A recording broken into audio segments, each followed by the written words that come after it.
Hello everyone, welcome to my channel. Today we will continue that topic we are studying in the previous lecture. जो कल हमने basic practices of crop production के बारे में कुछ उनके स्टेप्स के बारे में पढ़ा था, आज हम उन्हीं के कुछ और स्टेप्स पढ़ेंगे.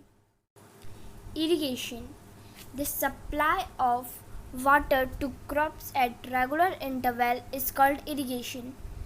जो पानी का मतलब वाटर का जो सप्लाई होता है क्रॉप्स तक एकदम रेगुलर टाइम पे, रेगुलर इंटरवल्स में, उसे हम कहते हैं irrigation. Water is essential for plants because germination of seeds does not take place under dry conditions. Water इसलिए ज़रूरी होता है प्लांट्स के लिए ताकि जो जर्मिनेशन ऑफ सीड्स मतलब जब सीड्स उगना शुरू हो जाते हैं या बड़े होने शुरू हो जाते हैं तब हम उसे ड्राई कंडीशन मतलब सूखी जगह पे हम उन्हें नहीं रख सकते, हमें उन्हें पानी देना ज़रूरी हो जाता है. Water also protect the crops from both frost hot air currents. जो वाटर होता है हमें उसे प्रोटेक्ट करती है वो क्रॉप को फ्रोज से भी और हॉट एयर करेंट्स. फ्रोज मतलब ठंडी हवाओं से भी और गर्म हवाओं से भी, दोनों से प्रोटेक्ट करता है वाटर.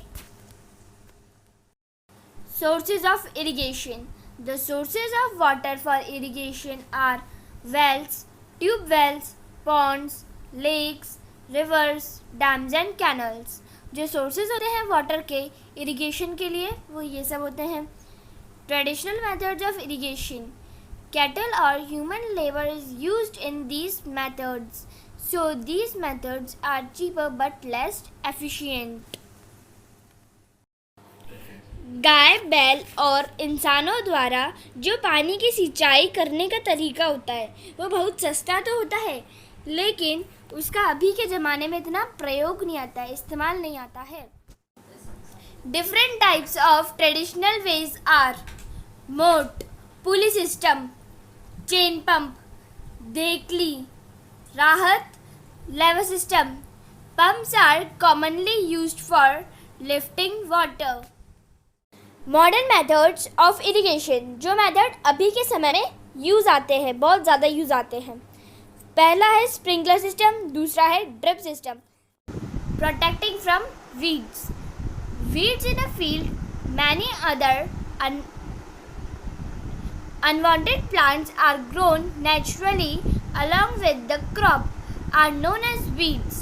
Weeds वो plants होते हैं जिनकी हमें कोई ज़रूरत नहीं होती और वो अपने आप ही क्रॉप में मतलब जो हमारे क्रॉप उगाई हुई है उसमें ग्रो हो जाते हैं. This is important to remove this weeds. ये बहुत इम्पॉर्टेंट होता है कि हमें उन वीड्स को हम हटाएं वहाँ से, मतलब हमारी जो क्रॉप है उधर से हटाएं, हमारी जो फील्ड है वहाँ से उसको हटाएं. This process of removing weeds is known as weeding. ये जो प्रोसेस होता है वीड्स को रिमूव करने का, हटाने का, उसे हम वीडिंग कहते हैं. Tilling before sowing of crop help in uprooting and killing of weeds which may then dry and get mixed with the soil. The best time for the removal of the weeds is before they produced flower and seeds. Tiling से पहले जो हम sowing of crops करते हैं वो बहुत help करता है हमें कि हम उन वीड्स को उखाड़ दें और उन्हें मार दें ताकि वो ड्राई मतलब सूख करके मिट्टी में मिक्स हो जाएं. और जो बेस्ट टाइम होता है इनका रिमूवल का वीड्स का वो होता है जब उनमें फ्लावर्स और सीड्स बनना शुरू होते हैं. The manual removal of weeds includes physical removal of weeds by uprooting them and cutting them down by a tool known as खुरपी. जो मैनुअल रिमूवल होता है यानी कि जो हम फिज़िकली रिमूव करते हैं उन्हें वीड्स को, जैसे कि या तो हम उन्हें उखाड़ करके या फिर उन्हें एक टूल जो होता है खुरपी उससे अगर हम उन्हें काट दें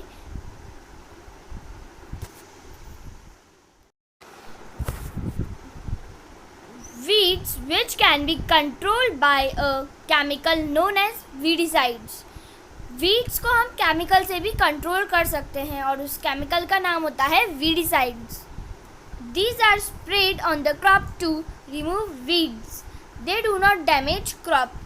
ये हमें क्रॉप पे स्प्रेड करते हैं ताकि वीड्स निकल जाएं क्रॉप में से, लेकिन ये क्रॉप्स को कोई डैमेज नहीं देते हैं.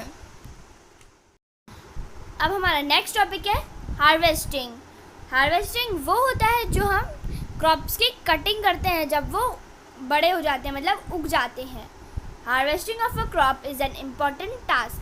हार्वेस्टिंग जो होती है क्रॉप की वो एक बहुत इम्पॉर्टेंट टास्क होता है. The cutting of crop after it is mature is called harvesting.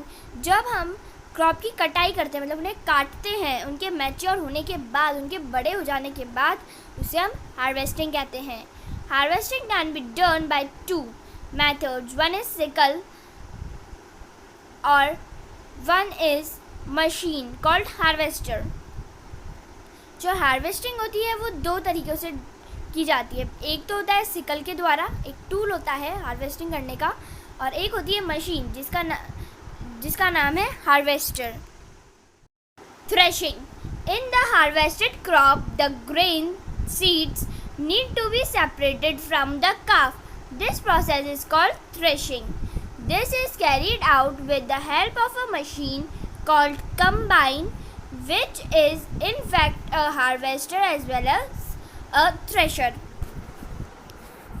Threshing वो प्रोसेस होता है जिसमें मतलब जो हम कचरा होता है ग्रेन्स और सीड्स में, ग्रेन्स मतलब सीड्स, उनमें जो कचरा होता है हम उन्हें सेपरेट करते हैं. सीड्स और ग्रेन्स में से जो कचरा होता है उसको हम सेपरेट करते हैं, उसे हम थ्रेशिंग कहते हैं. और ये एक मशीन होती है कंबाइन, उस मशीन के द्वारा इसको रिमूव किया जाता है. ये एक हार्वेस्टर भी होता है और वैसे ही एक थ्रेशर भी कहलाता है. Winnowing. Farmers with small holdings of land do the separation of grains and chaff by winnowing. Farmers जो होते हैं वो जिनके स्मॉल लैंड्स होते हैं वो सेपरेट करते हैं ग्रेन्स को काफ से. वो विनोइंग के प्रोसेस से उन्हें सेपरेट करते हैं. Storage. Storage is an important task. Proper storage of crop is important to protect them from micro organism and pest. Storage जो होती है वो बहुत एक इम्पॉर्टेंट टास्क होती है और प्रॉपर स्टोरेज इसलिए इम्पॉर्टेंट होती है ताकि हम उन्हें माइक्रो ऑर्गेनिज्म और पीस से बचा सकें. Harvested grains have more moisture. If freshly harvested grains are not stored without drying they may get spoiled. Harvested grains जो होते हैं उनमें बहुत मॉइस्चर होता है, मतलब नमी होती है, इसलिए अगर हम उन्हें फ्रेशली स्टोर नहीं कर सकते हैं, हमें उन्हें सुखाना पड़ेगा, नहीं तो वो ख़राब हो जाएंगे. If the harvested grains are to be kept for the longer time, they should be safe from moisture, insects and microorganisms.